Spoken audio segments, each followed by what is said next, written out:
Hello and welcome to Season 2 of 180 Degrees. For the next 8 episodes, we're sharing stories from people across Ireland who are working towards a cleaner energy future. We chat to the people who are making a real difference in the area of sustainable transport. We talk about energy in the home and in our communities. We hear from businesses who are cutting carbon emissions, and we learn how energy research is shaping Ireland's future. 180 Degrees is brought to you by the Sustainable Energy Authority of Ireland and is supported by the Government of Ireland. Today's episode is called How Energy Research is Shaping Ireland's Future.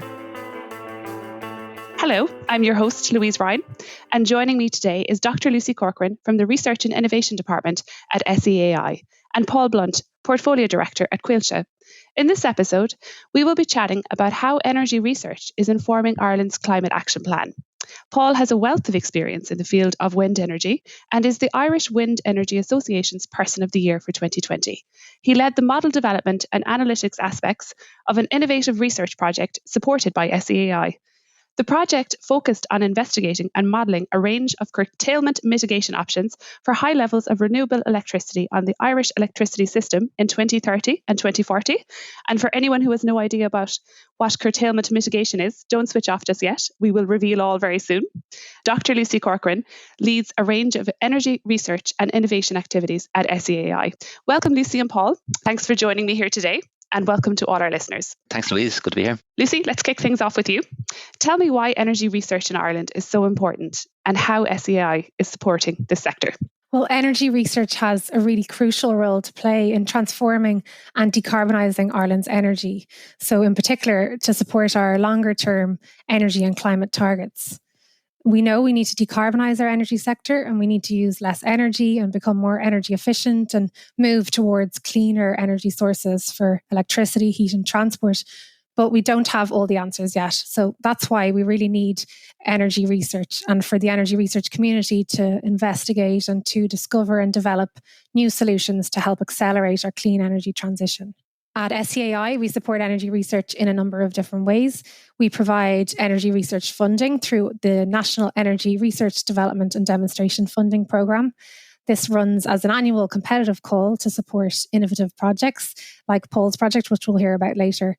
We also lead and coordinate Irish participation in international energy research collaborations, so through the IWEA, the International Energy Agency, and also through European funding initiatives like Horizon 2020 and the upcoming Horizon Europe funding, where we act as the national delegate for energy. Another key focus area of the research and innovation activities in SEAI is on improving the impact of energy research projects in Ireland and to support researchers in communicating their research to make sure that research outputs move from a report or from the desk into both policy and practice.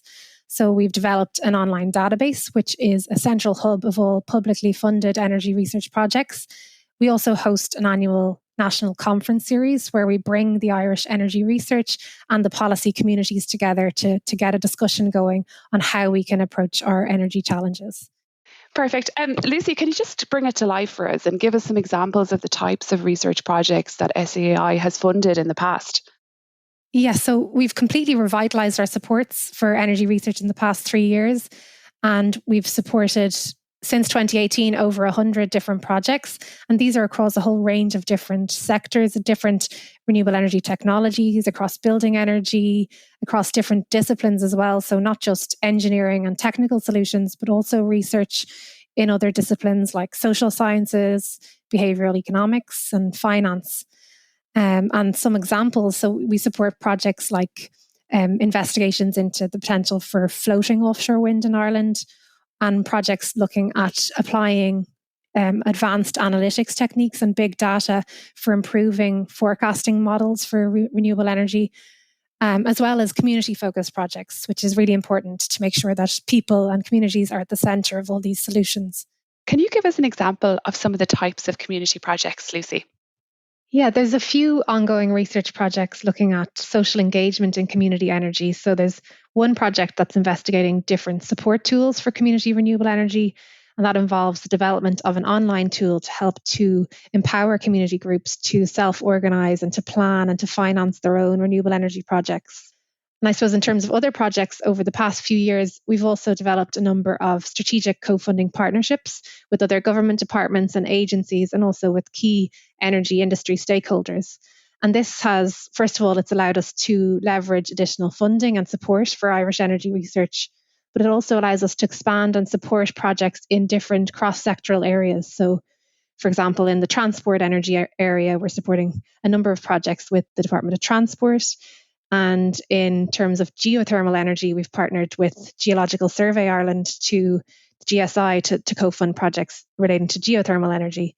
And with the ESB, we're currently co-funding a project looking at novel options for cleaning wind turbine blades. So that would help to further enhance and improve the performance of existing wind turbines and then lead to increased energy generation potential. And you can find much more detail about these in our online National Energy Research Database. So if anyone's interested, I'd really encourage you to log on to the SEAI website and to search for your interests here. So you could search for wind energy projects or community projects or ocean energy, and you'll see all details of the different projects that are being funded in Ireland at the moment. I was only on it the other day actually, and there's so many projects in there, so it's definitely worth having a scroll through. So Paul, before we get into your energy research project, can you tell us a little bit about your role as portfolio director in Coillte and your previous experience in the wind sector? Sure, Louise. Yeah. So I suppose I would have started working in the wind sector, I think around 2009. So I joined ABO Wind Ireland as a construction manager to begin with, and I was a few years later promoted to the role of director with ABO Wind. This was 10, 11 years now working in the wind industry. So I joined the senior management team in Coillte as portfolio director in January 2019. So this was a team of just under 30 people. We've a good number of project managers, and then various kind of specialist support roles across grid, planning, finance, land security, and community engagement. And I suppose as a team, our medium-term ambition is to deliver 1 gigawatt of new onshore wind projects in Ireland by 2030. So personally, I suppose I'd have an oversight responsibility across a range of those projects, and I'd also do quite a bit of work in the policy and regulatory space as well to kind of both, I suppose, keep ourselves abreast of developments in the policy and regulatory space, and where appropriate, try to help shape that and try and move the policy and regulatory in a direction that supports the development of renewables in a kind of a cost-effective way. So that's where I spend a lot of my time. Okay, so the first thing I need to ask is this project focuses on wind curtailment. For anyone listening, including myself, who isn't familiar with this term, can you just kind of give us a kind of a brief explanation of what curtailment actually is? Yeah, I mean, I to avoid going into the bamboozling technical detail, like at the simplest possible level, it's what happens when there's more wind power than the power system is able to accommodate at any given moment in time. So, like I'd say today, it most often occurs on windy nights. So at nighttime, the demand for electricity is relatively low, and if the wind is blowing strong at nighttime, you tend to have more power coming from wind than the system is capable of accommodating. And when that happens, the power system operator needs to send a signal to the various wind farms to tell them to turn down their output in order to keep the system in balance. So that action of the system operator telling the wind farm generators to turn their power down is what's described as curtailment of wind power. Okay, that actually makes sense. And is that, I assume, so we have a lot of windy nights. Is it otherwise wasted if that doesn't happen? Yeah, like that's, I suppose that's what we were trying to do with this research is to find ways to prevent that from happening, and there's a wide number of strategies that you can try to employ to prevent that from happening. But yeah, effectively, if you can't, unless you've got long duration storage technologies, when that gets turned down, typically it's wasted. It's not, you can't put it aside and use it later. It's the power system operates minute by minute. That you have to keep the power system in balance at all times. So yeah, when you turn down wind at the moment, that power goes to waste. So that's renewable power that is not able to be utilized. Okay, and so tell us about the energy research project that you were involved in. If you want to tell us how it came about, what your aims were, all those kind of things. Sure, yeah, it's a little bit of a long story. It would have started as a hobby project. So I had been working on a hydrogen pilot project, and I came to learn that one of the unique selling points, if you like, of hydrogen is the ability of hydrogen to store large amounts of renewable electricity. So I just asked myself the question, how much storage would you need to get to a 100% resi system? So I built a simple model and kind of worked nights and weekends on that, and started running some basic analysis and generating some reasonably interesting results kind of fairly quickly. And I then decided, well, I'd engage with somebody who had done more work in this space already. So I reached out to Mullen Grid Consulting, who will be one of the leading grid consultancies in Ireland, who we worked with. And between myself and Rory Mullen in Mullen Grid, we kind of went backwards and forwards and refined the model over a period of time to I suppose, to add functionality and to be able to answer more complex questions. So it was at that point then that we got in touch with some colleagues in the Irish Wind Energy Association, IWEA, and they were working on what would be a credible renewable electricity target for Ireland for 2030. And this was the work that myself and Rory were doing were leading us to believe that we could plausibly target a 70% renewable electricity level in Ireland. Not long after that, David Connolly joined the team, and he has a huge amount of modelling experience as well, and he was seeing similar kinds of results. And so IWEA then went on to procure a separate piece of work that showed in a pretty robust way that was a credible target. But the bit that we felt was missing at the end of that work was that was a very detailed costed scenario of this high renewable penetration system, but it didn't necessarily explain what the most important elements of that complex jigsaw puzzle were. So myself and Rory kind of felt that it would be worth us taking the work that we had done somewhat informally earlier and kind of putting it on a more robust, academically strong footing, if you like. And so we applied to SEAI for some funding to effectively develop that work further and write up the results and kind of spend the time disseminating it properly to some of the key stakeholders. So that was maybe the background to that. And Paul, for your project, you investigated and modelled a number of different options to mitigate curtailment. Can you tell us about the different options or the different scenarios that you considered? Yeah, so what we did from a modelling perspective was we took the system as it exists today in 2020, and we said, well, from a modelling perspective, let's try and get to this high renewable penetration level simply by adding more wind capacity. And so we modelled more and more and more wind until we reached 70%. And we found that it was actually theoretically possible, even if you did nothing, you can get to that kind of a level. And so we did that, but we found that about something over 40% of all of the available power was going to waste through curtailment. So then we went about looking at a whole range of different measures. Like this, it gets a little bit kind of technically complicated here, I would say, but the first one we looked at was relieving operational constraints on the system. So this is effectively technical restrictions that EirGrid have to impose on the system in order to maintain the voltage and frequency stability. And what we were finding is, like as of today, we're only able to put about 65% of the power can come from wind today, and after that, EirGrid have to dispatch down wind or turn wind down if it goes over that level. So what we found in our analysis was that was probably the single most important thing that you have to do in order to allow more wind on the system, to create the space on the system for more wind. We also looked at things like adding interconnector capacity, so exploring the addition of the Greenlink interconnector and the Celtic interconnector to France.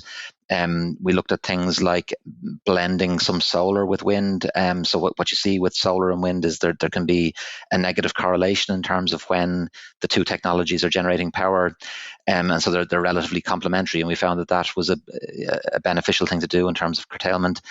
We also looked at higher capacity factor wind. So that's effectively selecting turbine models that have a higher percentage on average of their rated power coming from wind energy. So we explored all those different elements, and we kind of were able to identify. We also looked at things like demand side management, battery storage, and other technologies, and we were able to impose all of those individual measures, first of all, individually, to compare which ones were having the biggest benefit. And then we started, adding them together to see just how high you could get in terms of a renewable electricity level on the system. What were the outcomes of the project then, Paul, at the end of it? Yeah, so I would say it was the first outcome. I would say was that we certainly identified the need to get to this 90 to 95% instantaneous penetration limit was probably the most important measure. It creates the most space and it's the most safe space. So that's effectively I would say as of today, Ireland is already absolutely at the cutting edge worldwide in terms of integrating renewable power on the system, and that 65% limit that EirGrid are currently working with, and hopefully soon to be 75%, that is a world leading level in terms of a single synchronous power system. But what our analysis is showing, fortunately or unfortunately for all the wizards in EirGrid, is we're going to need them to do even more. Oh, okay. We need them to take what is already world leading work and build on it and go further. And what's great to see actually is that, not necessarily saying it was solely on the back of this work, but I think EirGrid were probably coming to a similar conclusion independently. But that is now their strategy, and their plan is to take the power system to the point where it can get to those kinds of penetration levels by 2030. So that was probably the single most important measure, and I'd say the next most important measure was the addition of the new interconnector capacity to GB in France. So what our modelling showed was that this additional interconnector capacity has very, very significant potential to support the integration of renewables. The only difference with the interconnectors is it does come with a little degree of risk. So what you want with interconnectors is at times of high wind, you want the interconnectors being able to export that power to other jurisdictions, and at times of lower wind to be importing it. But the actual physical flows on the interconnectors are determined by the pricing in different jurisdictions. So I would say while it's it has massive potential to integrate renewables, that there's more of a degree of risk when it comes to interconnectors, that if the power doesn't flow the way you think it will, it's not quite as safe, I suppose, as the first measure. But as you layer, that's maybe the two top measures, but there's lots of progress can be made by taking those two and then adding on some of the other measures that had a positive impact, but it just wasn't maybe quite as strong. But I'd say they were probably the two most important conclusions from the research that we did. And you mentioned there one of the challenges with the interconnectors. Kind of what other challenges did you encounter while trying to get this project over the line? I'd say at a personal level, the biggest challenge was finding the time. Well, you did start it as a hobby. Yeah, obviously this was done kind of alongside a fairly busy day job. But look, we had a great team, between the guys at Mullen Grid, James Carton as well did a huge amount helping us put shape on the report. Conor Ford he's now working with Mullen Grid. He did great work on pulling together the presentations that we needed to disseminate this research to the key stakeholders. So it took a lot, because we all had kind of we're not, other than James, I suppose, none of us were professional researchers, if you like. We all had pretty busy day jobs as well. So that was probably actually just on the personal level, it was a push time wise, but look, we all rolled up the sleeves and we got it done. Like I say, at a technical level, it was probably getting the input assumptions right, calibrating the model to make sure that it was generating results that were comparable with what you're seeing in the real world. That they would be, probably some of the key challenge areas. And just actually, when you see a finished product, there was quite a bit of thought at the beginning, just to framing the analysis and thinking about, what are we trying to show here? And structuring the analysis in a way that it was able to generate these kind of very useful insights, that when you see the finished product, you sometimes wouldn't realize that it actually took quite a bit of thought just to shape the structure of the analysis. So that was probably a bit of a challenge at the beginning. Oh, I can imagine. And I think that's so inspiring to hear that you're not a researcher by day. So to other people out there who might, have an idea that, it shouldn't be kind of a barrier to them either, that it isn't their day job. Yeah. And I think it's really interesting, Paul, when you talked about how you came up with the idea and how you kind of framed the research question and how you brought the different team members together and engaged with people. And I know you mentioned that communication and dissemination was really important for the project. Can you tell us a bit about what kind of communications activities that you found most effective, or what the different dissemination activities you were involved in were? I think you have to have a well-written and robust report, I think, to back everything up. But what you realize when you're working in the energy business for a while is, everyone, it's quite a thin industry. It's not, there's not every stakeholder across industry, across government departments, across the regulators, across the system operators. Everyone is pretty stretched and pretty busy. There's no one with a lot of time on their hands. So just kind of sending on reports and hoping people will read them, I think won't get the job done.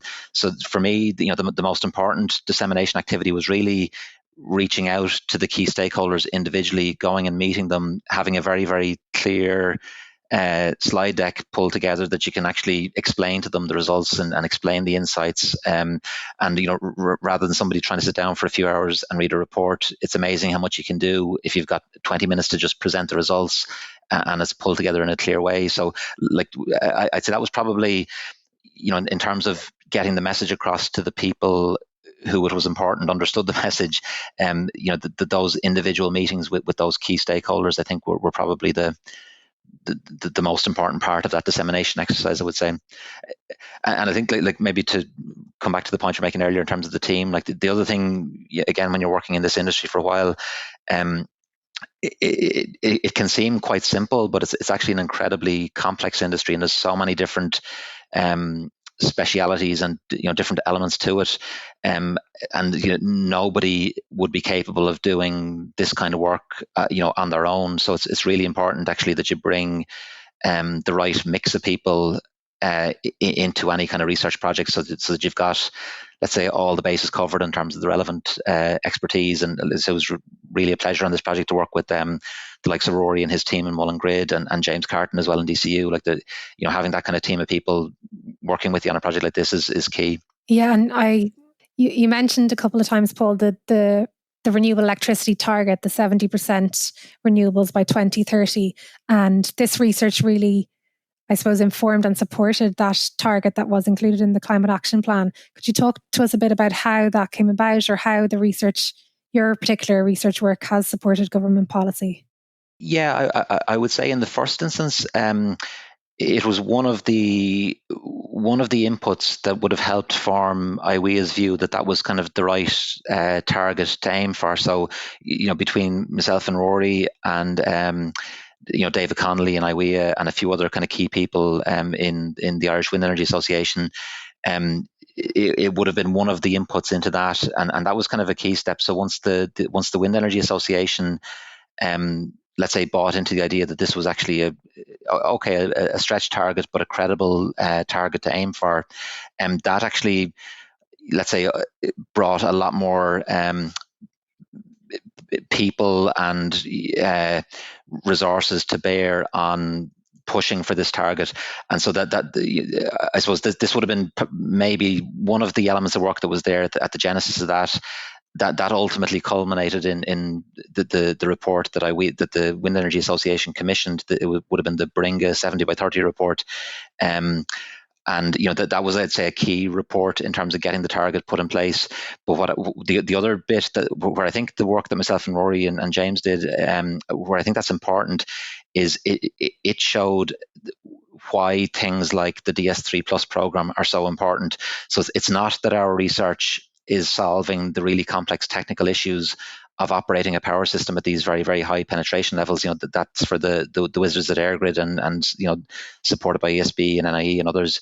But what I think it did is it helped explain to non-technical people, so the likes of the department, or maybe the non-technical people in the Commission for Regulation of Utilities, it helped explain to them why it is that it's so important that EirGrid are supported in delivering this very high penetration level system. EirGrid can have all the technical skills in the world, but if they don't have the mandate, or they don't have the funding, or the market design evolution doesn't support what they're trying to do, then they won't be able to get there. And if they don't get there, then the target won't get there.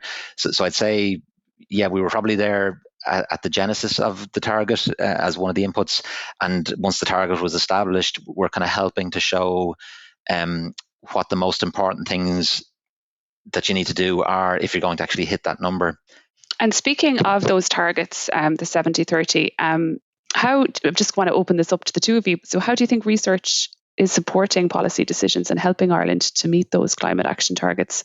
In the first instance, like in this particular case, as I say, it was the importance of it is showing we were able to make it clear to government departments why it's so important that EirGrid are properly funded to be able to do the work that they need to get to this high renewable penetration.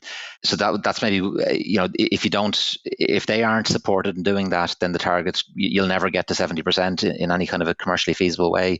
So that's maybe in our particular case that was one of the benefits of this work, and hopefully there's others as well. But I'd say more generally, what's become clear is that climate change is certainly going to be the challenge of our generation, and the changes that we're going to need to see in electricity and in energy, actually more generally, in the next 10 to 20 years.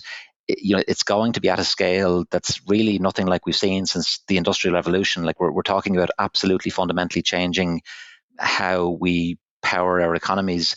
And with that amount of change, you simply won't achieve it without good research. And I'm thinking of things like, there's a lot of very complex research needed to get the power system decarbonised.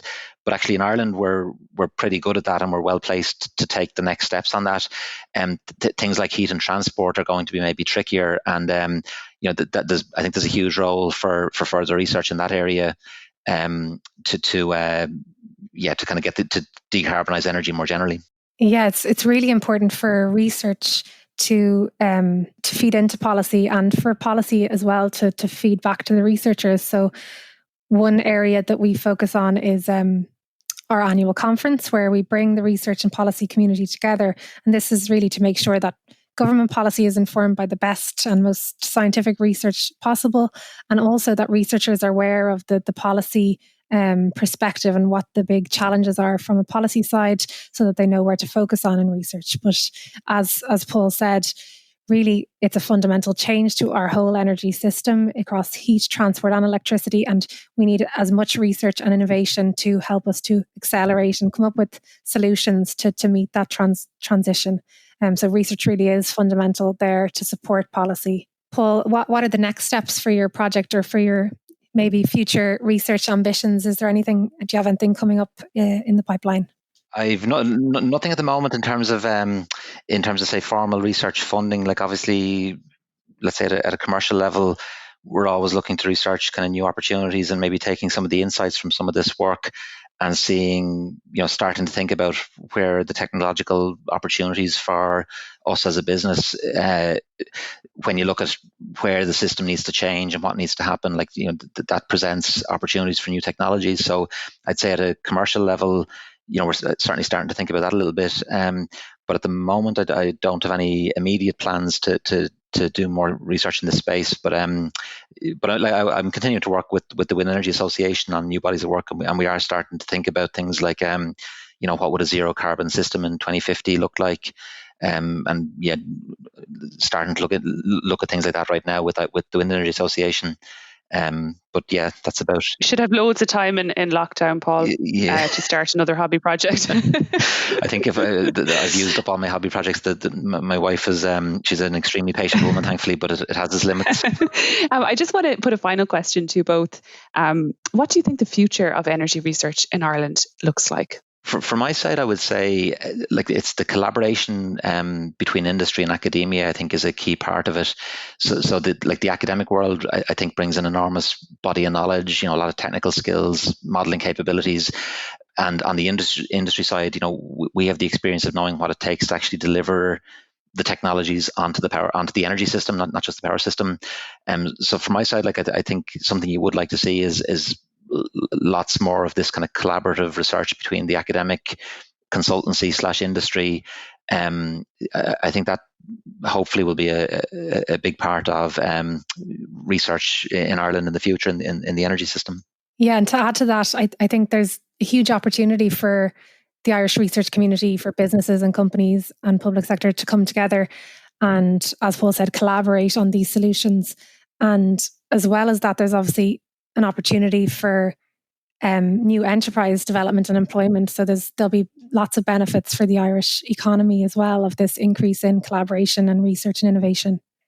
So I think 2020 has been obviously a difficult year for all of us, but one of the silver linings that I see is that we have an opportunity now to rebuild our economy and to make sure that it's more sustainable and that it's a green recovery. And there's been a huge focus at government level on this, as well as at the European level with the European Green Deal. So I think there will be great opportunities coming for funding and support for the energy research community and businesses in Ireland.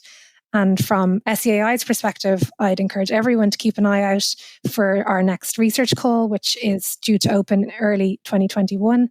And that will be, again, another opportunity to apply for funding, to collaborate with different companies and researchers and academia, come up with a research proposal and apply into us for funding. So everyone get thinking of your ideas now and bringing your team together. So that's it from all of us here today at the 180 Degrees podcast. I want to thank both my guests, Paul Blount and Lucy Corcoran, for joining me today. Thanks a million. I hope you enjoyed it, and we'll see you next time. Great. Thanks, Louise.